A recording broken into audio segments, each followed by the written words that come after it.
أتاني مرة نزق ليسألني بما دنت، فقلت له أنا رجل أحب الله يا أنت. إن الحمد لله نحمده ونستعينه ونعوذ بك من شرور أنفسنا ومن سيئات أعمالنا، من يهد الله فلا مضل له ومن يضلل فلا هادي له، واشهد أن لا إله إلا الله وحده لا شريك له، واشهد أن محمدا عبده ورسوله. أما بعد، يا أيها الذين آمنوا اتقوا الله حق تقاته ولا تموتن إلا وأنتم مسلمون.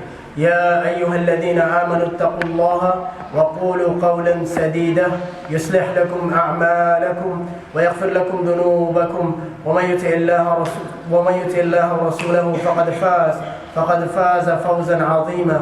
ثم أما بعد، إن الأصدق الحديث كتاب الله، وخير الهدي هدي محمد صلى الله عليه وسلم، وشر الأمور محدثاتها، وكل محدثة بدعة، وكل بدعة ضلالة، وكل ضلالة في النار.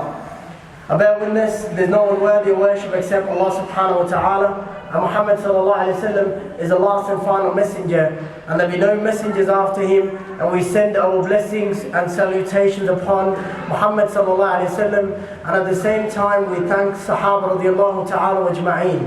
Wallahi, my brothers and sisters, and the children over here, as I always say, that if it wasn't for the Sahaba, me and you wouldn't have enjoyed anything from this religion. Whatever we do today, whatever we enjoy, it's because their hard work and their effort that we're here today to tell the story of Muhammad sallallahu alaihi wasallam. And inshallah, a quick recap. What we spoke about, that was his early childhood, and we spoke about his journey to Sham, and the journey was cut short because when he reached the monk Buhaira, and at that point in time when Buhaira realized that this is Muhammad sallallahu alaihi wasallam, he asked Abu Talib to send him back because of the jealousy and the arrogance of Bani Israel. He knew that Buhaira knew that they would be angry and they would try to harm him. So Abu Talib actually sent him back with one of the companions. We also mentioned Ibn Hibban and Ibn Ishaq says this story has no standing. It's a very da'if riwayah. But you know, the story was interesting, so that's why I mentioned. So Ibn Ishaq actually mentions, and he says this is a very da'if riwayah. Muhammad sallallahu alaihi wasallam never left the area until he became 25, which we are actually going to speak about today. Then we spoke about three things that happened to him. We spoke about how the Arabs, especially the Quraysh, they were very big. When it came to obscenity, they actually were not very careful, and it was okay for them to reveal their body, and they had this system where they would charge money from people, and they had spread this belief in order to be purified. When you come to Mecca, you have to buy clothes from us, from Mecca, and then do tawaf. If you don't have the money, then you have to do tawaf naked, without any clothes on. So this obscenity was very common with them, and we said how Rasulullah, when Al-Abbas told him to take his izar off, and the Arabs, they understand what izar is, and he told them to take the lower garment off, and while he was doing that, he fainted.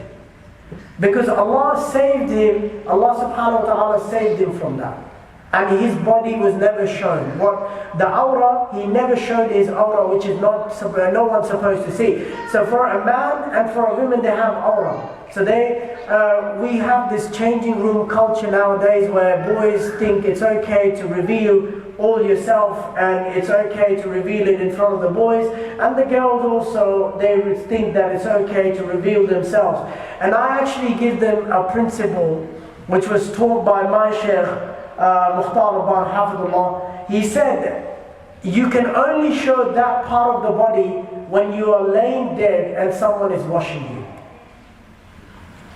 So if you were to wash a man, and men do that, we have to cover from their belly button all the way to their knees. And when you wash a woman, even when women are washing a woman, and if I was to ask a question from a woman, what parts of the body are covered while they're washing a woman? So there's a question I want to ask you guys and see if you know the answer to that. Yes. That's right, mashallah. A sister at the back says, it's actually from here, you cover the women, and you cover all the way to the ankles. All the way to the ankles. The only part that shows is the head and the feet. Head and the feet. That's the only part that shows. Obviously, you're not going to do hijab at that time. I mean, that's because when you are with other women, this is how my Shaykh explained, you're allowed to reveal your hair, you're allowed to reveal your faces, but then you still keep your bodies covered. And today we do have this culture, we live in the West, where people think it's okay. I mean, the people who are into sports, culture, sports, they play sport, and they know what happens in sport. I mean, the changing room and all that. I mean, when we grew up very shy in those lands where we grew up, we probably didn't even show anyone our body part, probably the chest as well. But chest today is okay. I mean, the people, they just think it's normal. And when boys hit the gym, they think it's compulsory, it's fardul ayn to show the chest. So I want to leave it till that, I'm not going to go any further. So inshallah, also another thing that happened with him was the manners, how he ate. And if he did not get food, he would go to sleep. And then Abu Talib closely watched this. And he then asked his servant to actually take food out for Muhammad SAW. Then we mentioned, a last thing in that series was about how Allah saved him from music, particularly music. And also the dance that was happening over there. Because I told you in Dar al-Nadwa, marriages would take place. And as you guys have today, the hen's night, the bachelor's night, and all these other things, Quraysh already knew that. If you think you're advanced, Quraysh was very advanced. They were doing this 1400 years ago, no exaggeration. Muhammad SAW wanted to go and to see it. He had a companion on the hill where they would graze the sheep.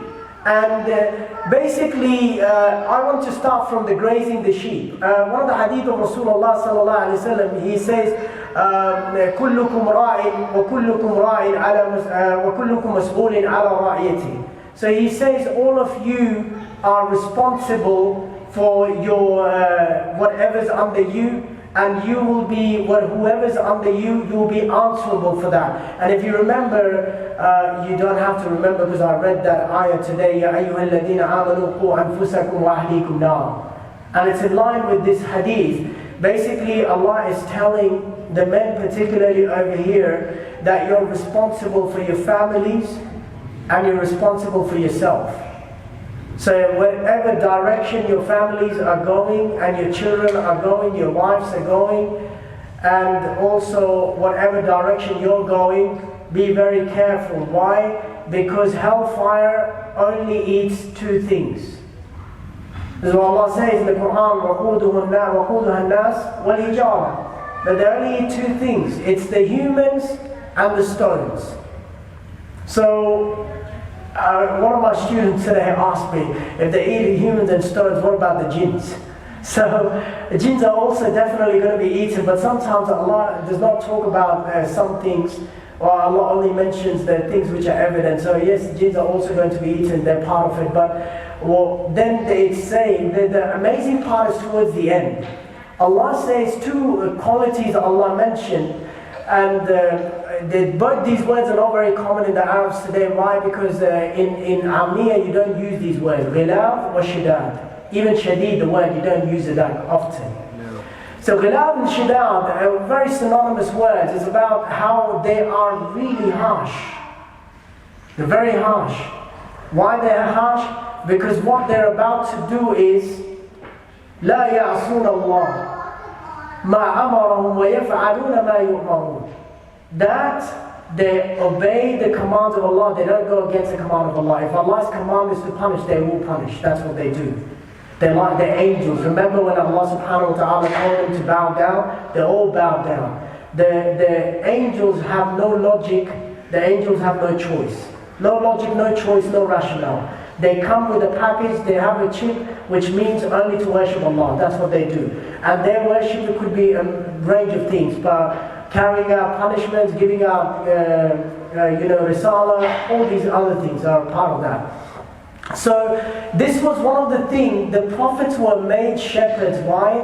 They could be humble, humility. That's first point. I'm going to give you my own analogies of shepherd. And there are many analogies you can take out. What? Humility, why? You see, when people are rich, and when you've got a very big backyard and a very big front yard, you don't mow your lawns often. You get someone to do it. You get someone to do it.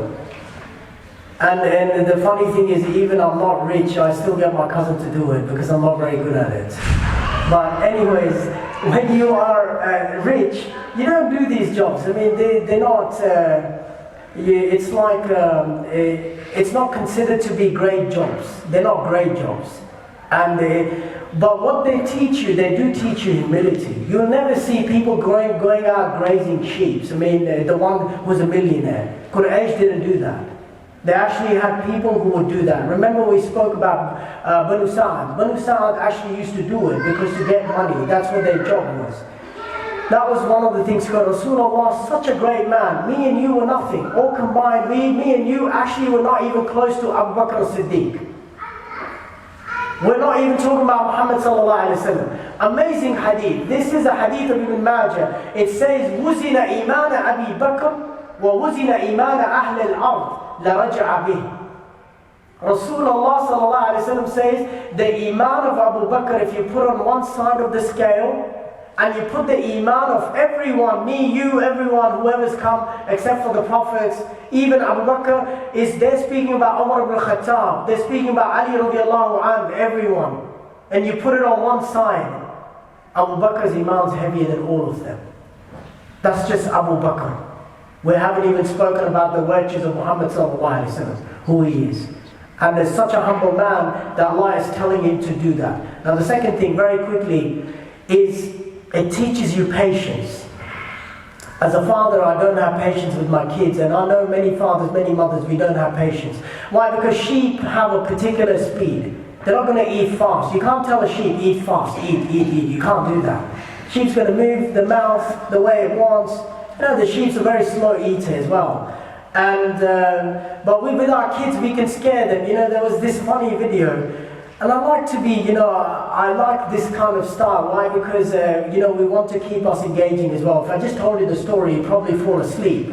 I'll be talking to myself. So there's this funny video. You've actually watched it yourself. There's a mother, and she's trying to feed the child. The child's not eating. Then she's got this doll. And she takes the doll out, and she says, eat. And the doll does not want to eat. So what she does, she takes a stick or with the hand and she starts bashing the doll. And then she says, eat. And the doll eats. The doll does this.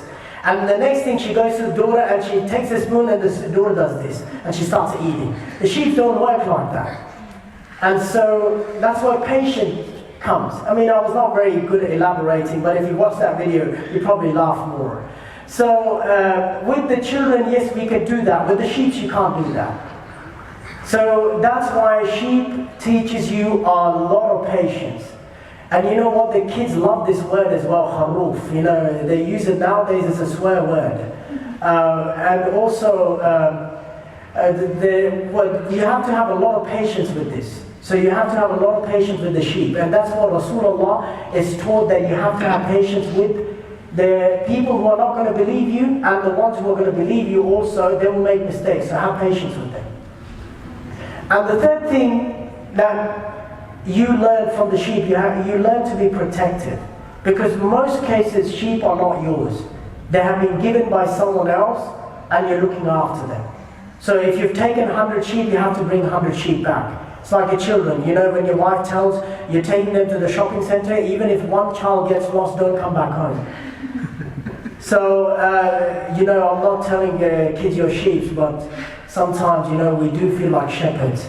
So, and this is what it is. So you have to be patient, you have to be protective, you have to look after them. Because sheep does not go in one direction. Sheep are not like camels or cows. I mean, I know you guys are not shepherds, but if you have been shepherd in some point of your life, if you work with camels actually go in one direction, they all move in a herd like that. Even the cows are very easy to move. But the sheep are the hardest. They go straight. They go wherever they like. It's like one child's good at science, the other one's good at maths, the other one's good at nothing. So you have to work with all of them. So, you have to take them and you have to work with them. So that's why they teach you a lot of patience, and they teach you humility, and they teach you how to be protected. There are many things we can extract. I'm not going to go in much more detail. So basically this was all, and he was growing in a very humble life. So I want to start with three things I'm going to mention today. One is Harbul Fijar, and the other one is Hilful Fudul, and the third one is his journey to Sham, which is the true mentioned by Hibban ibn Ishaq, and also At-Tabari mentions it in his book. Ibn Sa'd mentions this. And today, mostly what we're going to mention is all Sahih, all these things. I mean, they're found in many books of the history. And the other thing as well, you need to remember, history is not hadith. And in history, there will be a lot of exaggeration. But hadith is the ways of Rasulullah and the stories from the life of Rasulullah, which is narrated by him. So they will have authenticity. And in order to go, to follow, to do that, we will have authentic narrations and all that. But in Tariq, people used to get paid. So Tariq can be distorted. And that's why, and I want to give a message out to you guys today. And this is where you have to be very careful. We have another clan of Muslims, I'm not going to mention their name, but you understand, and the both clan starts with the S. One finishes on an I, the other one finishes on an A. And we belong to the clan that finishes on an I. And what happens is, the other clan teaches their kids a lot of history. And history has a lot of distortion. We're in the month of Muharram. An incident happened in the month of Muharram.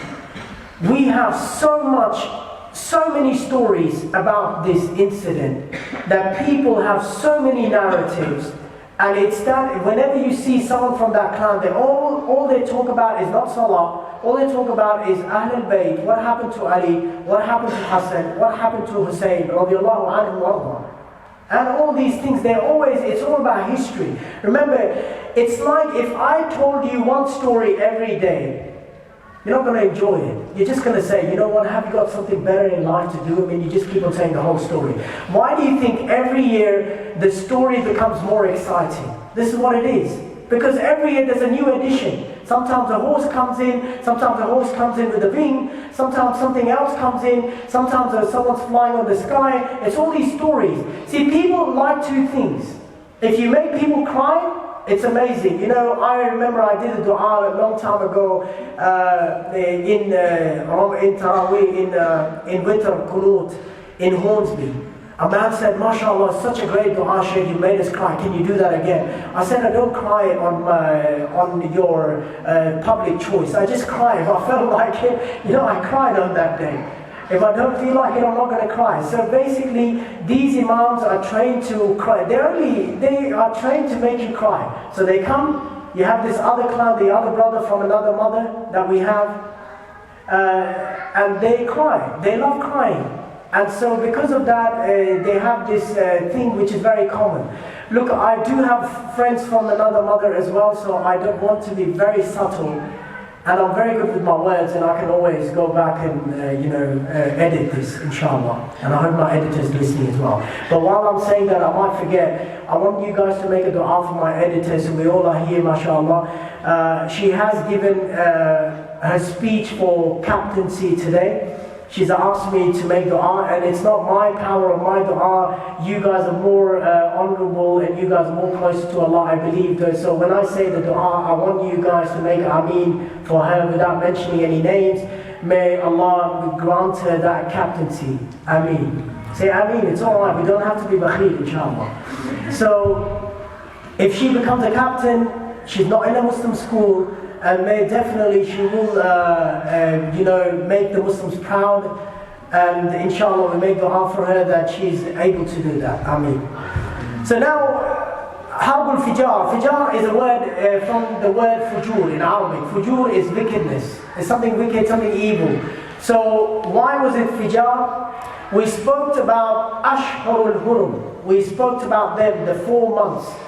And we said in these 4 months, Allah subhanahu wa ta'ala, the Quran, the ayah says, even when Allah created the heavens and the earth, Allah made 4 months, and these 4 months you were not allowed to fight. There was no fighting allowed. You were not allowed to go and to retaliate in an aggressive battle, unless it was imposed on you. You could be defensive. If someone comes, it's not like, one of the maxims of fiqh maqasid al-sharia, la dar wa la dirar. So if someone came and hit you really hard, you just don't give him another cheek. I mean, that shows you're weak. So at that time, maybe give him the left one. So at times, you have to stand up for yourself as well. This is what I'm trying to say. And I mean it for the students over here, the little kids. Bullying is on a high at the moment in the schools. We teach our kids to be resilient, but we don't teach them how to be resilient. We have to teach our kids, when they're bullied, when someone comes on their face, they should be able to stand up for themselves. They use their voice, and if that's not working, at times, I see the hadith is very applicable in our times. If you can change evil with your hands, you do it. If not with your hands, with your voice. If you're not with your voice, then have at least a scratch in your heart about that evil, and that's the weakest form of iman. So when we teach our kids about bullying, we should tell them they should be able to use their hands and their voices in order to change that. And wallahi, I mean it, our kids are being bullied by people. They look at them as soft targets, and they target them in schools. Your kids may not be able to tell you at times they're going through crises of their lives. Bullying is very hurtful. It's something that no kid should be going. Even we have been bullied. Like when someone constantly, if you want to know what bullying is in English dictionary, what bullying means, it's a constant behavior directed towards you. You've been called certain names or a name. Every time they tell you that, every day they tell you that, until you start believing and your confidence is destroyed. That's what bullying is. So I always jokingly say this, and I'm not joking, but every time I have been bullied by random white people, they call me Bin Laden, Bin Laden, Bin Laden. And actually at times, one day I called my dad up, and I knew, I was just joking with my dad, and I said, Dad, can you just tell me, are we related to Bin Laden somehow, somewhere? And then my dad knew that where I was going, and he did not answer. But I was just being cheeky. But you know what? I've been called Bin Laden many times. I don't know why. And I'll tell you one thing. I'll give you a fact of my life. I've got no Arab lineage in my race. Bin Laden comes from a very purest lineage of Arabs. He's a Yemeni. He's not even a Saudi. He comes from the most purest lineage of Arabs. And so, me, I come from the land when Islam was really late to get there. Probably the bus was delayed. So, and even if I looked at my father's family, Islam was very late to come to my father's family. My mother actually got Islam early on, but my father's family, they actually were probably only 3 grandfathers that became Muslims. So, I have got no links with them. If you do, well, if I mention the name now, you start looking at my face and you're thinking, I do resemble to him, but you don't trust me. I have no family ties with him whatsoever. I've confirmed it with my parents as well. So now, this Harbul Fijar is a battle that takes place when Rasulullah SAW is from the age of 10. It happens 4 times, 4 different times. When Rasulullah participates, he's 20 years old. So Arabs fought for many reasons. If someone's horse won the race, they will go on a war for that. If someone looked at your wife, they will go on a war for that. If someone hit the camel with a rock, they'll go on a war for that. So they were people of ghira, and they were people of, they were strong people. They wanted to fight, they were men, rijal. They were like the man, riyal. They wanted to fight on everything. That's how they were. So, what happened was, when Rasulullah participated in this war, there was a man named by Baraz ibn Qais.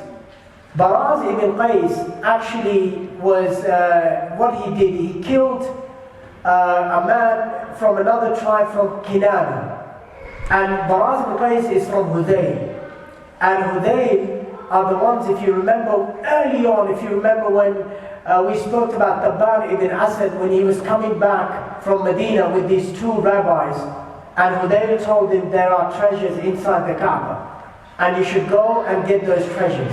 Hudayl always hated Quraysh and Kinana, especially Banu Kinana, which is the tribe of Rasulullah SAW. So when Baraz killed this camel, this man, Urwa ibn Rahal, his name was Urwa ibn Rahal, when he killed him, at that point in time, all the Quraysh came together. Now these were big names, As ibn Wa'il, and you had Harb ibn Umayyah, and you had all these guys, they all came together and they wanted to fight.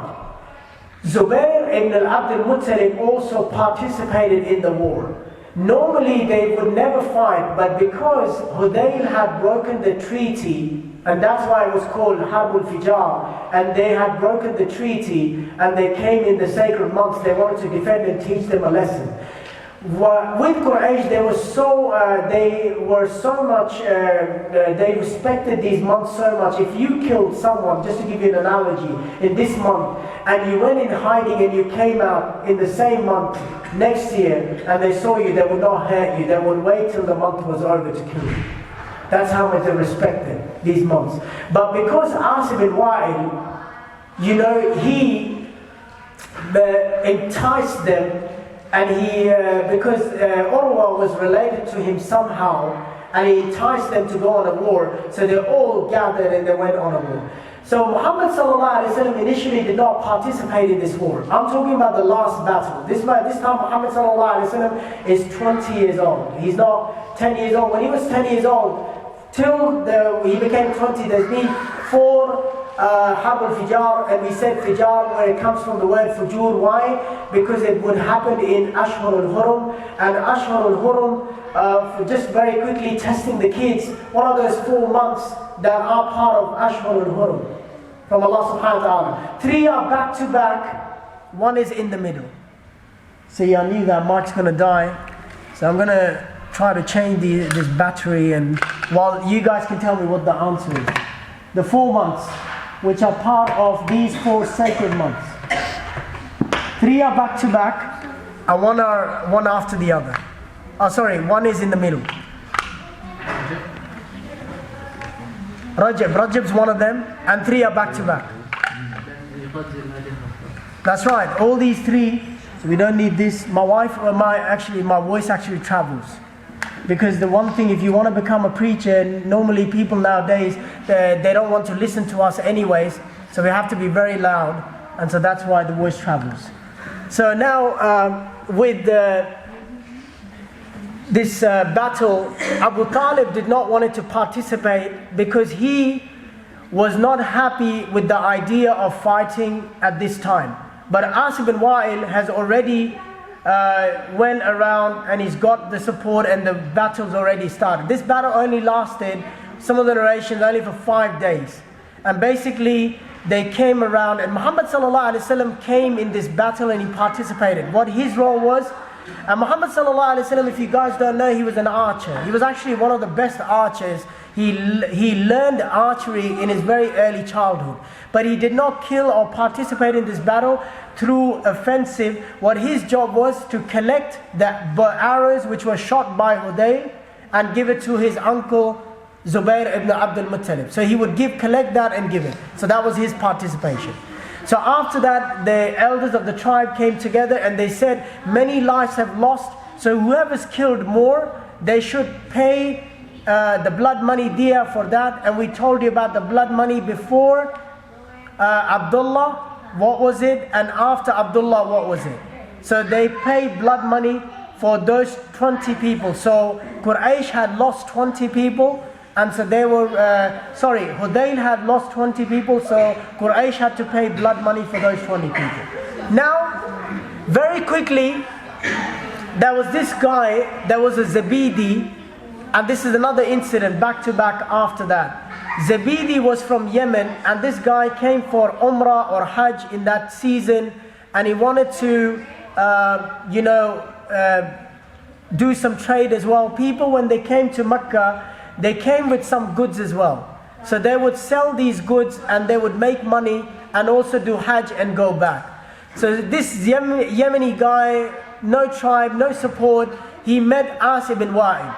As ibn Wa'il is one of the greatest leaders, and he's from Banu Abd al-Shams, and he's the father of Amr ibn al-As. And as Egyptian, it's fardul ayn to love him, because he was the first governor of Egypt, and he was the one who brought Islam over there, and he was the one who taught you the language as well. So he himself is an eloquent person, even in the life of Rasulullah, such a man that deserves a seerah of himself, like he's such a great person, Amr ibn al-As. His father, As ibn Wa'il, is actually, he was a not very good person in the language. You could call him one of the evil people in Quraysh, and many things he perpetrated.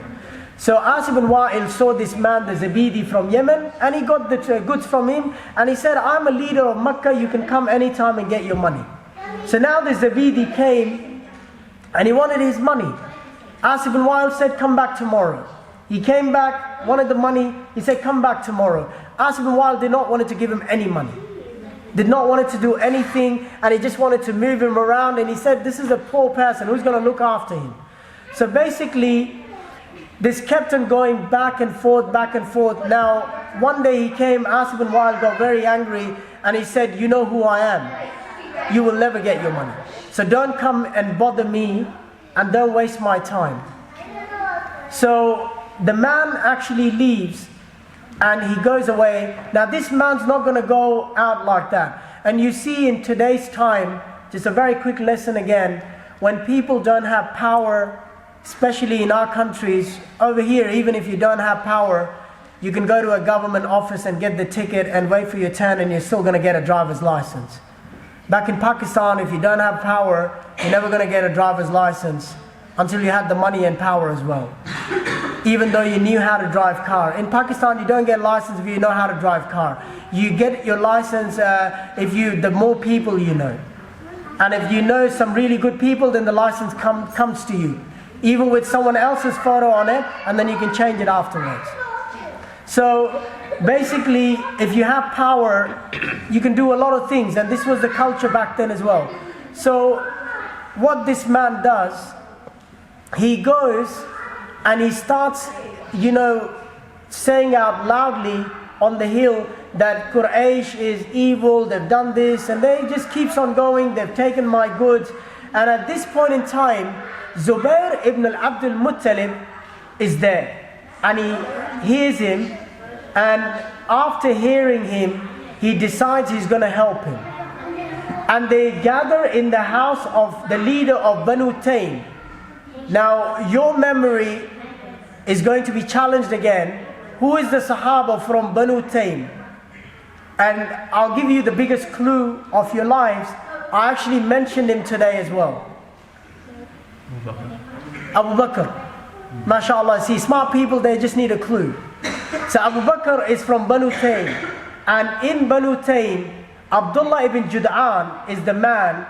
In his house, he is one of, he's not the grandfather of Abu Bakr, but he's related to Abu Bakr through that lineage. He's the brother or the cousin of his grandfather. So they're from Banu Taym. And Abu Bakr is from Banu Taym. You know his name, Abdullah ibn Quhafa. That's his father. And his name is Abdullah. So if you guys didn't know, Abu Bakr's name is Abdullah. And basically he was known as Abu Bakr. As you know, Arabs love the kunya, and that's how he was known throughout the seerah. And even after that, even today, he's known like that. So Abdullah ibn Jud'an's house, all these leaders of Arabs, they gather and they all sit down and they come and they write this treaty. And I actually want to read it the way it is, the way they describe it. And they say this is something that they will do for the people. They said no one in our land, no matter who he is, from a upper class or from the middle class or from the lower class, can be deceived or can be cheated. If anyone does that, all Arabs will take their swords out and they will fight them till their last breath, even if they have to kill them or even if they have to be killed in the process. So now in this treaty, hilf or half in Arabic is oath. And fudul, the word comes from two fadls. Back in the days, there were two fadls who were involved in protecting the integrity and the modesty of a young girl. A young girl actually came from Medina, and I actually wrote the name down, so I forgot the name. So anyways, they come from Medina with the father, and one of the Qurayshi abducts her and takes her in the house and wants to marry her. So these two fadls, and one is from Banu Tamim, and the other one, Wallahu Alam, can't remember the tribe. And they both come together and they pledge that they will go and get his daughter from this man, and they get his daughter. So that's why that act that the Qurayshi Arabs did, they made it fadl. So the name fadl. Fadl is the plural, fudul is the plural of fadl. So there were two in there, so they named it Hilful Fudul. And that's how the name came. And basically, after they made this pledge, they make their way to As ibn Wa'il's house.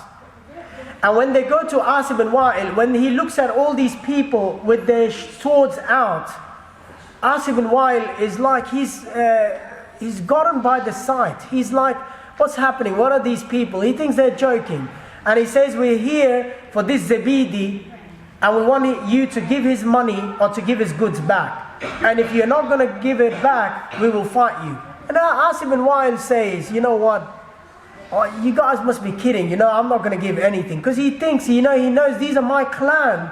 These are people. See, I told you, Qusay had 4 sons. Abdul Uzza, Abdul Manaf, Abdul Shams, and Abd Qusay. He had 4 sons. And these children are all from Qusay. Banu Taym is from Qusay. All these guys are from Qusay. They're all children of Qusay.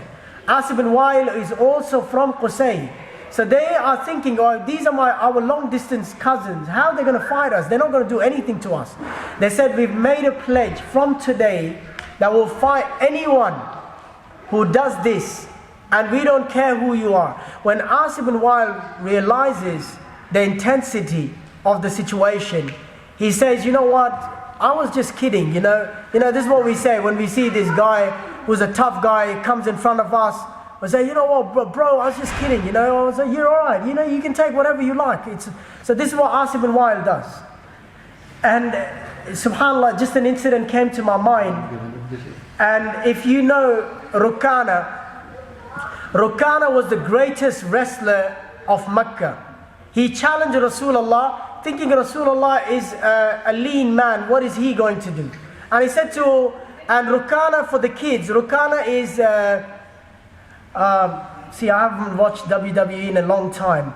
So Rukana would be John Cena. So that's Rukana, okay, John Cena. So Rukana, no one can beat Rukana. In my days, it was Hulk Hogan. I'm really old. That gives my age away. So basically, Rukana is, he tells him, if you want me to become Muslim, fight me. To Muhammad SAW. And wallahi, no exaggeration. Muhammad SAW goes, he floors him in a second. And you know what? It's the usual. I wasn't ready. When someone just puts you down, you say, I wasn't ready, man. I wasn't even looking. You just came on me really fast. And that's what Rukana said. I wasn't ready. And then Rukana fights him. And Rukana says, Rasulullah said, okay, come again. It's all right. He floors him again. And Rukana says, you're not a normal human. You're someone special. He says, you cannot be a normal human being. And so basically, it shows that Muhammad SAW, even though that was not his art, Allah subhanahu wa ta'ala made him special in all the... And Rukana was one of the great... He was, as my brother over here said, he was definitely John Cena of the time. even Khalid bin Walid, who were intercontinental champions like Umar ibn Khattab, they could not even beat him. That's how Rukana was. So now, after Rasulullah sallallahu alaihi wasallam is in that, he gives the money away and it becomes the amazing thing. Now Rasulullah sallallahu alaihi wasallam says this, that he says, تُعِيتُ إِلَى حِلْفٍ فِي الْجَاهِلِيَّةِ لَوْ تُعِيتُ إِلَيْهِ فِي الْإِسْلَامِ لَأَجَرْتُ. So he says that I took a pledge in Jahiliyyah of something of this cause, hilfin. If that was to come today in Islam, I would be standing with it. That if that happens, if that kind of an oath happens today, I'll be standing in it. Now I want to give you an example. The kids at the back, please, if you can have mercy on me, so I don't have to raise my voice. Maybe you can go upstairs and play ping pong, table tennis.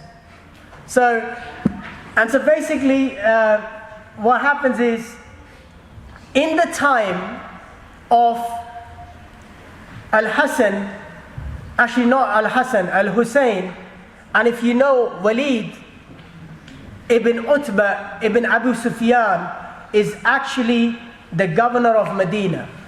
He takes a land away because he's the governor, and that land belongs to Hussein. And Hussein, none other than Hussein ibn Ali.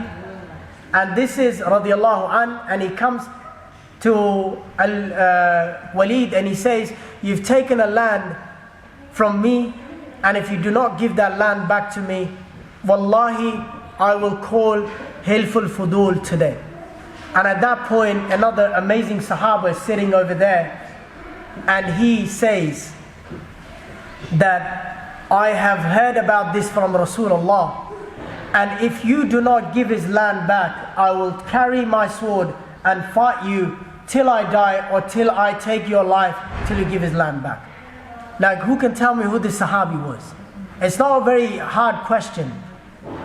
There are not many Sahabis alive in the time of Hussein. He's one of the Abdullah. I'll give you another clue. One Abdullah does not use the sword. He only used the mouth because he's a muhaddis, and the other Abdullah is famous for the sword. Abdullah Noman? You gave the one which uses the mouth. Ibn Zubair.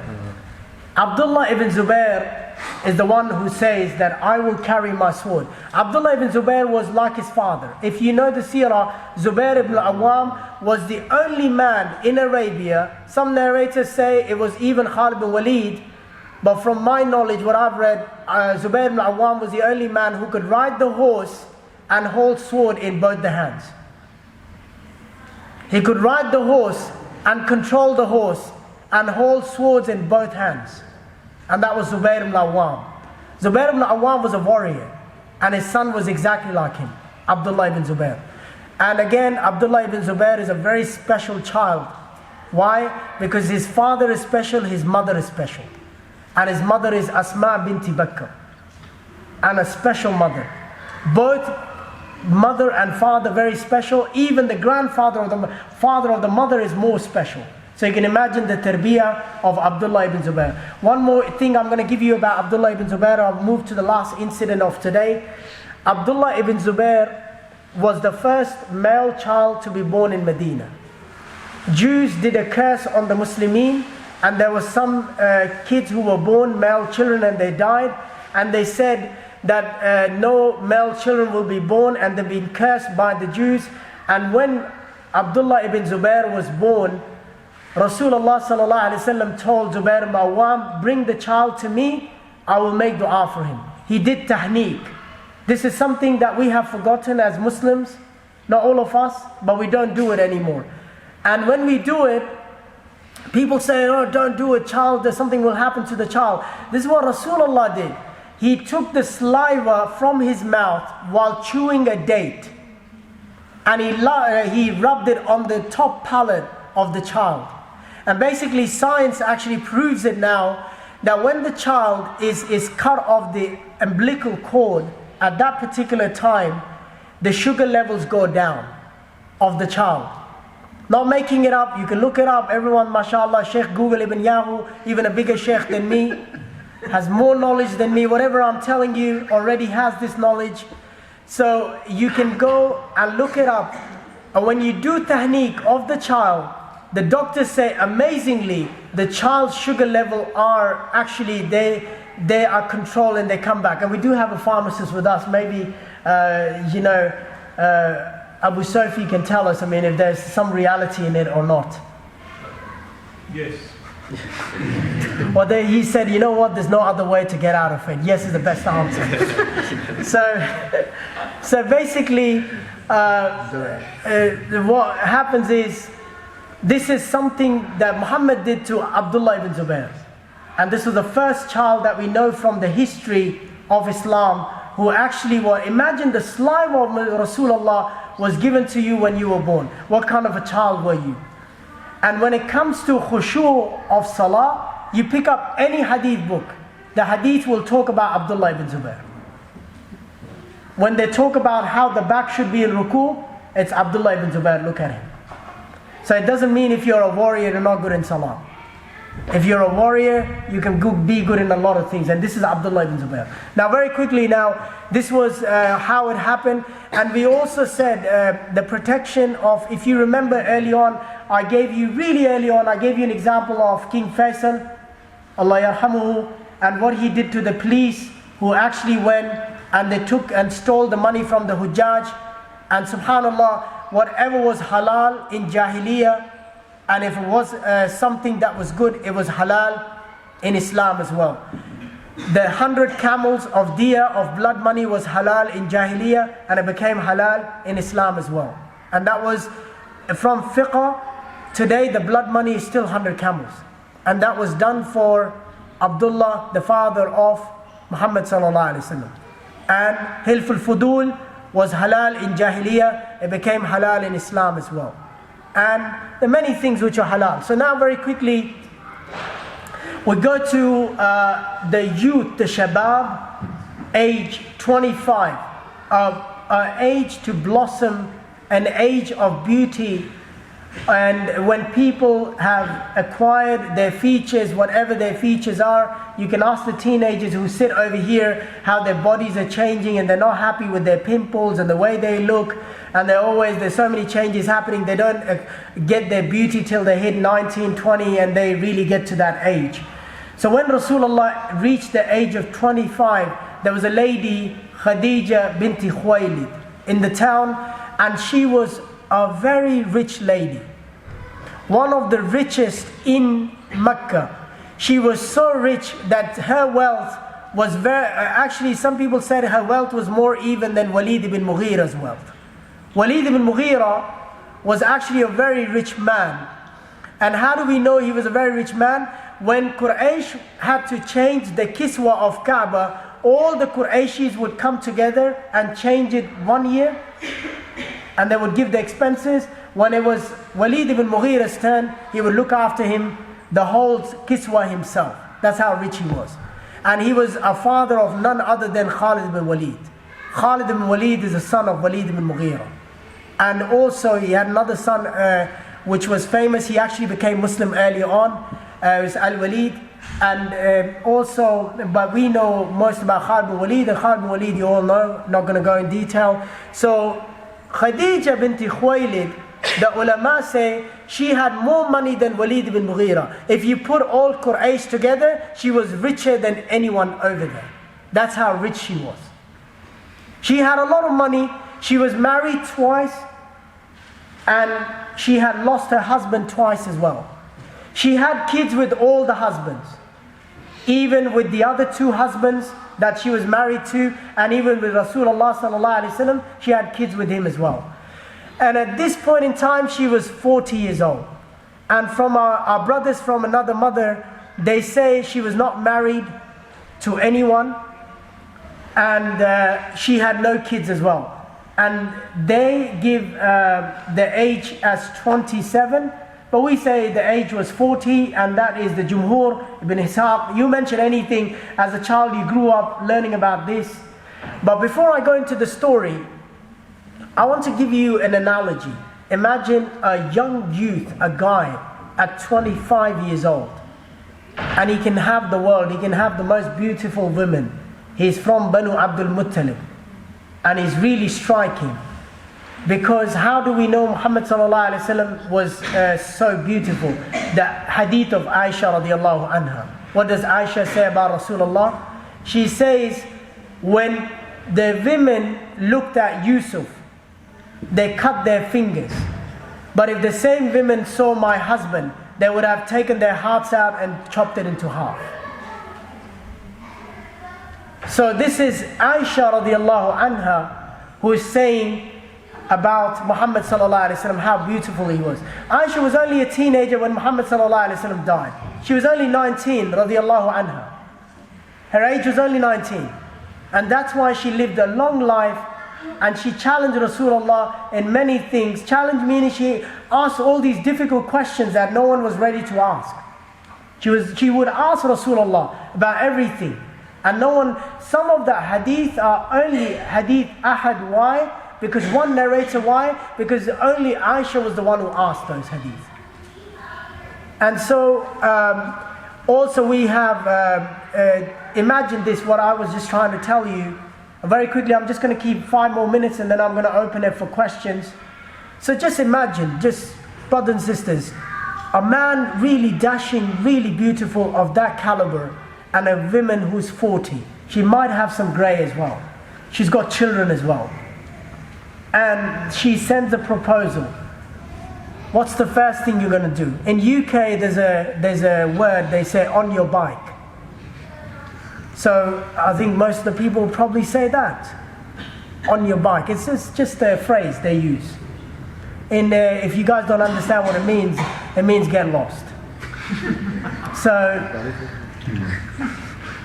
So basically, that's what it means.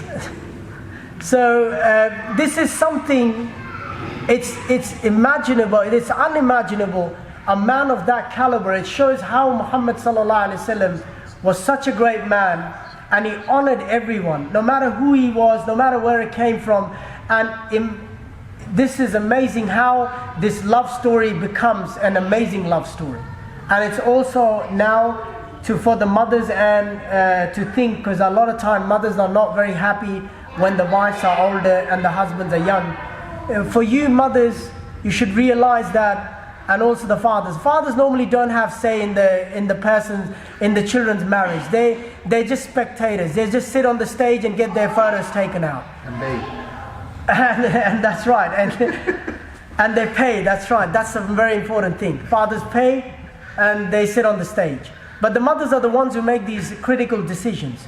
So my advice to the mothers, think of this story as a guideline, that if your son likes someone, if she happens to be a Muslim, even if she's not from Quraysh, it doesn't matter. If she's from Hudayl, and I think you know where I'm going. If she's not from Pakistan, it doesn't matter. If she's from India, or Bangladesh, or China, or Lebanon, or Egypt. Egypt's a good lineage, Egypt, anywhere else, doesn't matter. Get your children married. That's the least of the worries. If your child came with a Muslim and they said we are living in an age, brothers and sisters, if the child came and told you who they liked, you're the lucky one. Because a lot of times you only find out when they send you the marriage photos. So if they told you who they like, then you should be making Seeratur Shukr. Why? You should thank Allah, at least they came and told me. And if they told you they like a girl, well, that's another bounty. Why? Because we live in a country where people can like anything. And the same goes with the girls. If they came here and they said they like a boy, that's a bounty as well. And if they liked a Muslim, amazing. And I believe in the Arab setting of marriage, I think this is a wonderful marriage, which is called Katba Kitab, where you get them arranged early on, and then you allow them to live together and spend time and know each other. And I don't believe in this engagement system. This is a warped system, and it only allows many evils. Best way Islam is giving you, Katba Kitab is actual marriage. you do the proper vows, and after that, you know, those young people, a husband and wife, they can spend time. And I do say, do that. And if this will save a lot of evil, even if they're young. You know, we baby our kids so much. Believe me, brothers and sisters, Sahabas were getting married really young. We spoke about Amr ibn al-As. He had a son when he was 14. And that son was no mediocre. This son is a muhaddis, Abdullah ibn Amr al-As, the second most narrator of hadith after Abu Hurairah. The second most narrator of hadith. Rasulullah called him out in 4 abadila. He said, these are the 4 special Abdullahs. And he said, Abdullah ibn Amr al-As is one of them. And he was born to a father who was only 14. And who's that father? Amr ibn al-As, the first president of Egypt. You can call him that, first president, first Muslim president of Egypt.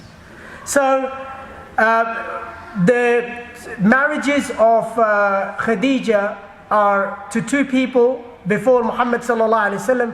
Very quickly, the name was, the first one is Atiq or Atiq ibn Aid ibn Abdullah ibn Makhzumi. So he was from the Makhzumi tribe. Who is a Makhzumi? Makhzumi is my role model. So who can tell me who's from Bani Makhzum? From Makhzum comes my role model, Banu Adi. Banu Adi is the guy who comes from my role model comes from Banu Adi, but the main tribe is Banu Makhzum. Yes? No, Abu Jahl. Abu Jahl's from Banu Makhzum, but my role model is Umar ibn Khattab. Okay. So he comes from Banu Makhzum as well. Okay. But he's the extended tribe which is Banu Adi. So he comes from the Banu Adi. So the first husband is that, and the second husband is Malik ibn Nabash al-Zarara ibn at-Tamimi. At-Tamimi tribes are still alive and they live in Saudi, and there are a lot of at-Tamimis. They come from Taif. They mostly live in Taif, close to Mecca. And from them, they had sons. She had sons. From Atiq, she had a daughter, and the daughter was Hinda. Hinda was a very common name in Arabs. They love this name for some reason. And I don't know if it's used nowadays, you name your daughters that or not. And also they love these names for some reason and from Malik she had 2 sons. One was Hala and the other one was Hind. So these are the 2 sons she had from Malik. And both of them died. She was a widow. She was not a divorcee. She was never divorced. Both the husbands died. And now the story comes. Khadija is a very rich woman. Women cannot travel, very rich woman, she cannot travel to go to Sham. Her trade is mostly in Sham. And so what she does, she hires people to do that. Many people have come, they've cheated her. She hasn't made money, but it doesn't really bother her because she's very rich. But she's looking for the right person to do the job. Now she hears about this man called Muhammad ibn Abdullah, ibn Abdul Muttalib, ibn Hashim, ibn Abd Manaf, ibn Qusay. So she hears about this man, sallallahu alayhi wasallam, and she has heard this man is Sadiq, al-Amin, honest, trustworthy man. She says to the slave that go and speak to this man that I want to hire him to take my caravan and my goods to Sham. And so they go and they speak to this man, and after speaking to Abu Talib allows him. Abu Talib still has the memory, if you remember the story, Buhaira still has the memory of Sham, and he allows him eventually. And now, very quickly to understand why that narration was da'if, if Abu Talib really loved the Rasulullah, if he knew that story, that narration was true, he would have never allowed Muhammad SAW to go to Sham. So he allows him to go to Sham now. And where is he going? He's going to the land of Bani Israel. And so he allows him to go there. So basically, he goes with the slave of Khadija, very close slave. The slave is Maysara. Maysara is a very close slave of Khadija, and they go on this journey. While they're on this journey, Maysara is amazed with Rasulullah, his mannerism, how he speaks, how he conducts himself, how he sits down with the slave, how he eats from the same plate. Quraysh has never done that. They don't treat slaves like this. Slave. So remember, the slavery in prior to Islam, you had no life, you had no God, you had no clothes, you had no time of your own. You were worshipping your master. Whatever he gave you, that was yours. If he told you to be up the whole night and to, wind him, you had to do that as well. You just had to be with the master 24/7.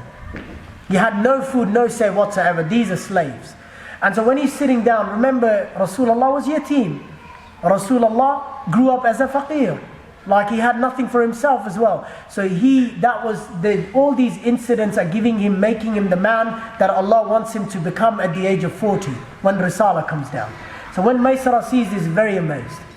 And he starts talking to him, he realizes, he says Bismillah, he's a different man, he eats from his own side, he's not greedy while he's eating, and he shows all these mannerisms, which he's never seen in the Arabs that he's traveled before. And he's not hiding anything, speaks very openly. And one more thing he sees, every time they're going, they are shaded by a cloud. Maysara has never seen this before. And they pass this place where the monastery of Buhaira was, and right at this stage they stop again, and at that point Rasulullah SAW separates himself from Maysara, and he goes and he sits under a tree. And there is a monk. Buhaira has died by now, and there is another monk inside. He's looking at some people were coming, and there was a cloud on top of them, and he goes to Maysara and he sits down with him, and he says, "Who is this man?" He says, "This man's from Arabia, and he's here to do trade for my master." And he says, "Did you see something special about him?" He says, "Yeah, the cloud's been following, and the way everything I've seen the whole journey." He says, no, another special thing." He says, "What do you mean?" He says, "He's sitting under that tree." He said, "What do you mean by that tree?" He says, "That tree, in our tradition, it says only prophets will come and rest under that tree, and no one else will do that." And he's sitting and resting under that tree. And so this is another incident that happened. Maysara now gets really alert, and now he wants to watch him more. And so they go, and I want to keep the story really short now. I know you guys are already dozing off. So now they go to Sham, and he starts doing the trade, and he's selling, and Maysara sees he's not hiding any money. And the way he's dealing with people is amazing. If someone poor comes, he's not charging excessive. He even looks after them. And if he gives them something, he puts money back in, the amount from his own pocket. And he's looking after. So he's seeing this guy is someone special. And he's dealing, he talks to people, his manner, he's conducting, and everything is collecting. And after that, when he does all that, Maysara is so amazed. And now Muhammad SAW says, with this money that we've gathered, we will buy goods. Now Maysara says, it's never happened. People, when they make money, they go back and they give it to Khadija. He makes profit with the profit that he's made. He's got the actual amount. With the profit that he's made, he buys goods with that. And he takes that goods back to Mecca, and he sells that goods in Mecca, and he makes more profit. And he gives that money to Khadija. And Khadija is very amazed that I've never seen a man like this. And what he has brought in this journey, in Khadija's last 10 or 20 journeys, she's never made that much profit. Because people have cheated her, they've taken their profit out. She had an agreement with people, either I will give you a percentage of what you make in profit, or she would say, look, I will give you this amount of money for making that journey. So they would come to an agreement. But Muhammad SAW, he just kept it open. He did not charge anything. He went there, he sold the goods, he came back, and he sold the goods in Mecca as well, which showed how amazing. He was a businessman, and he was teaching him business as well to Maysara. And now if you look at the life of Muhammad SAW, he's a poor man. He did not know any better about business, never done business in his life. So this shows that he was a miracle man and a miracle child. Allah and the angels were already working with him even from a tender age. Not just when he was 40. He was special right from the beginning. So when they come, and I'm going to finish off here, is they come back now. Khadija is really impressed, and Khadija decides to send a proposal, and she wants to marry Muhammad sallallahu alaihi wasallam.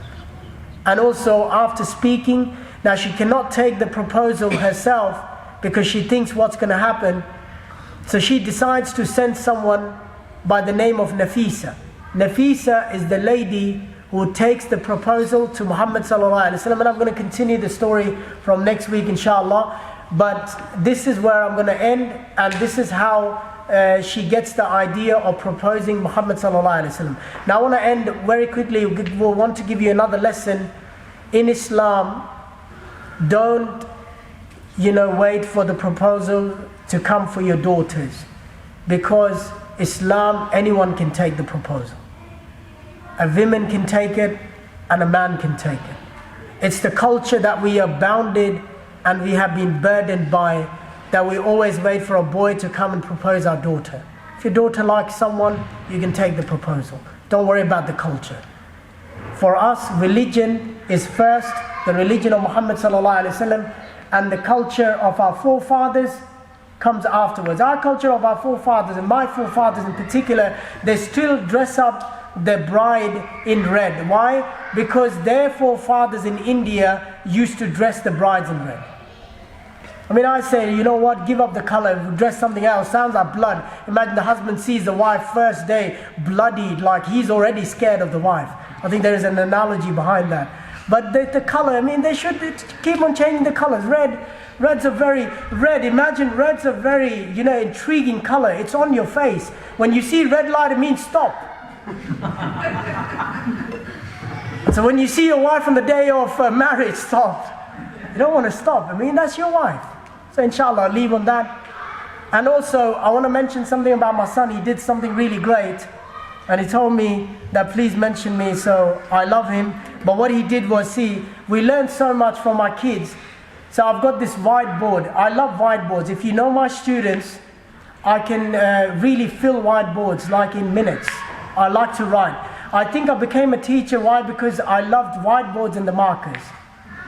So what happens is, I have a whiteboard in the house, and it's a pretty big one, a massive one. And there was a lot of writing on it. And even the whiteboard markers, if you leave them for a while, they actually become permanent markers and you can't erase them. So I was just trying to erase it with water and everything. My son came along and he took the marker and he kept on writing on top of that writing.